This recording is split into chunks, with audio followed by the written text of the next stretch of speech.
எல்லாருக்கும் வணக்கங்க. இன்னைக்கு நான் மல்டிகிரெயின்ஸ் வச்சு இட்லி, தோசை எப்படி பர்ஃபெக்டாக பண்ணுறதுன்னு தாங்க செய்து காட்ட போகிறேன். எப்பயுமே வெறும் அரிசிலேயே இட்லி, தோசை செய்யாமல் வாரத்தில் ஒரு தடவையோ இல்லை மாதத்தில் 2 தடவையோ இந்த மாதிரி மல்டிகிரெயின்ஸ் இட்லி, தோசை குழந்தைங்கள்லேருந்து பெரியவங்க எல்லாருக்குமே செய்து தரலாங்க. ரொம்ப ஆரோக்கியமானதும் கூட. வாங்க ரெசிபி எப்படி செய்யறதுன்னு பார்க்கலாம். நான் ஒரு கப் அளவு சகப்பரிசி எடுத்துக்கிறேங்க. நீங்கள் சகப்பரிசிக்கு பதில் டிஃபன் அரிசியோ இல்லைனா ரேஷன் அரிசி கூட எடுத்துக்கலாங்க. 1/4 கப் பச்சை பயிறு, 1/4 கப் கம்பு, வெள்ளை சோளம், கேழ்வரகு, கடலைப்பருப்பு, நான் கருப்பு உளுந்து 1/4 கப், வெள்ளை உளுந்து 1/4 கப் சேர்க்குறேங்க. நீங்கள் ரெண்டும் ஒரே உளுந்தா கூட சேர்த்துக்கலாம். ஒன்று வெள்ளை உளுந்தே சேர்த்துக்கலாம், இல்லை தோல் இருக்கிற முழு உளுந்தாவும் சேர்த்துக்கலாம். பாசிப்பருப்பு 1/4 கப் சேர்க்குறேன்.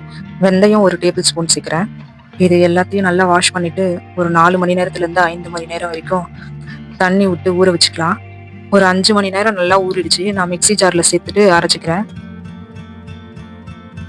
தண்ணி கொஞ்சமாக விட்டு நல்லா நைஸாக அரைச்சிக்கிறேன். இதை நம்ம இட்லி மாவு பதத்தில் அரைச்சிக்கலாம். நான் அரைச்சி வச்சிருக்கிற மாவை ஒரு பாத்திரத்தில் ஊற்றிட்டு தட்டு போட்டு மூடி ஒரு நைட் ஃபுல்லாக அப்படியே விட்டுடுறேன். இதுவே நீங்கள் ஓவர் நைட் மில்லட்டை ஊற வச்சுட்டு காலையில் மாவு அரைக்கிற மாதிரி இருந்தால் அப்படியே மாவை ஈவினிங் வரைக்கும் தட்டு போட்டு மூடிடுங்க.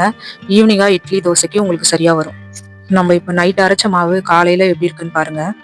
மாவு நல்லா பொங்கி மேலே வந்திருக்கு. இதை கரண்டி போட்டு கலந்து விட்டுக்கலாம். மாவு நல்லா கலந்து விட்டதும் தேவையான அளவு உப்பு சேர்த்துட்டு திரும்ப கலந்துக்கிறேன். இப்போ மில்லட் மாவு ரெடி ஆயிடுச்சு. இட்லி தட்டில் எண்ணெய் தடவிட்டு இட்லி ஊற்றிக்கலாம்.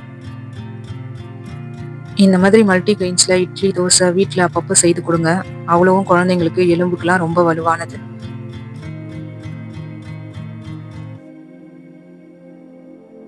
இப்போ இட்லி நல்லா வெந்துருச்சு. இதை கொஞ்சம் ஆற விட்டுட்டு இட்லி தட்டுல இருந்து எடுத்துடலாம்.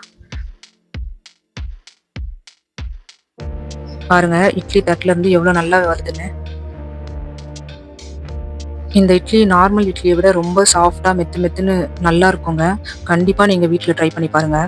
இப்ப இதே மாவுல நம்ம தோசை எப்படி ஊத்துறதுன்னு பார்க்கலாம். ஸ்டவ் பற்ற வச்சுட்டு தோசைக்கல் வச்சு தோசைக்கல் சூடானதும் இந்த மாதிரி வெங்காயத்தை கட் பண்ணி தேய்ச்சி விட்டுக்கலாம். நம்ம இட்லி ஊற்றின மில்லட் மாவுல இருந்து கொஞ்சம் மாவு எடுத்து தனியா கிண்ணத்துல ஊற்றி தண்ணி ஊற்றி தோசை மாவு பதத்துக்கு கரைச்சி வச்சிருக்கேன். தோசை ஊற்றிக்கலாம். நெய் இல்லைன்னா எண்ணெய் கொஞ்சமாக விட்டுக்கலாம். நல்லா வெந்ததும் ஓரத்துங்கள்லாம் இந்த மாதிரி கரண்டி வச்சு எடுத்து விட்டுட்டு அப்படியே மடித்து எடுத்துக்கலாம். நல்லா கிறிஸ்பாக மொறுன்னு இருக்குங்க இந்த தோசை. வீட்டில் எல்லாரும் விரும்பி சாப்பிடுவாங்கங்க. நன்றிங்க. அடுத்த ஒரு நல்ல ரெசிபியோட நான் உங்கள் எல்லாரையும் சந்திக்கிறேங்க.